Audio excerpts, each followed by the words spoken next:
What's up, guys? Florian here. It's Random Thought Thursday again. Today is the 27th of September, I think. It's almost October, which is crazy. It means all my schoolwork is going to be starting soon.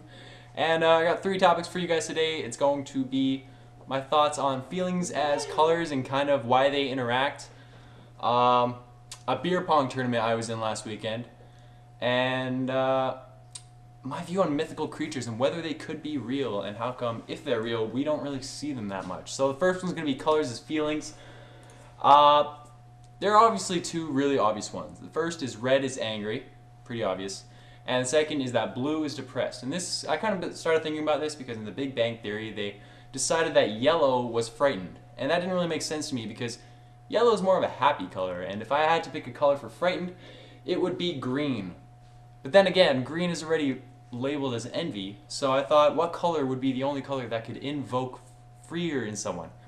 And I thought if you were standing in a red room, you would kind of feel a little boiled up. If you stood in a yellow room, you would feel kind of happy. If you stood in a blue room, you might get a little mellow and kind of chilled out. And I thought, if you stood in a pitch black room, you'd be pretty scared. A lot of people are scared of the dark because it's black. So I think the only color that can really be applied to being frightened would be black, even though that's technically not a color. So my roommate and his friend just took a slingshot, big slingshot that I bought, and tried to whip a paper towel at me while doing this. So it failed badly because they've been drinking so hard. But that slingshot that you just saw flying up here. So yeah, it's pretty cool actually. I bought it at Zeller's because the Zeller's right down the street from us is closing down. So you kind of do this, and you pull it back. You pull it back and slingshot stuff at them. And they tried to hit me with paper towel, but failed miserably, and I think they hurt themselves actually, so that's kind of karma. But anyways, beer pong story. Beer pong story is that I had a beer pong tournament last weekend with another one of my friends, and our team name was Any Hole Is My Goal. There were some other pretty cool team names in there. One was Balls Deep, Designated Drinkers. One was actually called Off Farm Animals, and the only reason I knew what that kind of meant is because my roommate said we should be off each other. So if anyone actually beat us, they would say, this team beat off each other. But I actually like the other team's name a lot better because it was like John and David beat off farm animals. So pretty hilarious when they called that out afterwards.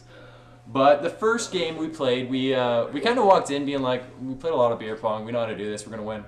We lost the first game to the eventual champions, so that's kind of disappointing. And then we got put in the losers bracket, and the losers bracket was kind of the worst because we ended up playing 2 girls with the team name #LastPlace. And as we started, I didn't really take it too seriously. I'd hit like 4 cups in the last game, so I was like, my game's on. We can always win this.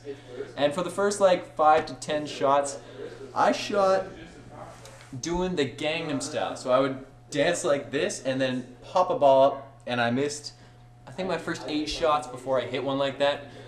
By the time I hit one, they had 4 cups left, and we had 2. And we ended up bringing it back to a 1-1 tie, and then lost. Unfortunately, we couldn't finish it off the comeback. But it was actually a lot of fun just fucking around with people, and everyone wanted a picture with us and everything because we had the shirts with Any Hole Is My Goal, our team name, and then 6 beer pong cups, so we looked pretty legit. But yeah, I had a lot of fun. So went out after with those shirts on. Went to like a fancy restaurant. People were giving us weird looks, and then we went out clubbing. And got challenged to beer pong there, but we were like, pretty sure it's illegal. And it is. And now my view on mythical spies. When I think about spies, government spies, it seems a little risky to me that with a vulnerable human who can just die from a random gunshot, someone sneaking up behind them, they wouldn't put that much time and money and effort into training someone like that and getting them all geared up. I mean, they would probably do 99.9 infinite percent probably. But it kind of makes sense that if there were mythical creatures, those would be the ones that they recruit to be the spies. Because if you're a werewolf, the only thing that can kill you is silver bullets. No one's going to shoot silver bullets. That shit's expensive. So, I mean, and vampires, nothing better than a vampire for night missions. Werewolves during the day. I mean, it just kind of makes sense when you think about it, that if they're going to spend the time and the money to train someone, they would kind of find someone like a vampire or a werewolf that can easily be hidden from society to be a mythical creature, and also not be as vulnerable as a regular human. It just it kind of flows together that it's a better investment for the governments, and it's a way to keep those kind of creatures safe and mythical. I'm sure governments can kind of take human bodies and feed vampires and stuff like that. I'm sure it's not that big a deal. Chain up werewolves at night, I don't know. But if you're going to invest the time and the money into someone to become a spy, those kind of mythical creatures aren't as vulnerable, and they would make pretty damn good spies. I mean, if you're a vampire and you can turn into a bat and fly into places, and if you're a werewolf and you're just a freaking beast, hell, even if you're Bigfoot, they give you a razor and you're a freaking super strong man. I don't know, it just kind of makes sense when you think about it. So that's just my random thoughts for this week. Thanks for watching, guys, and I hope I see you again.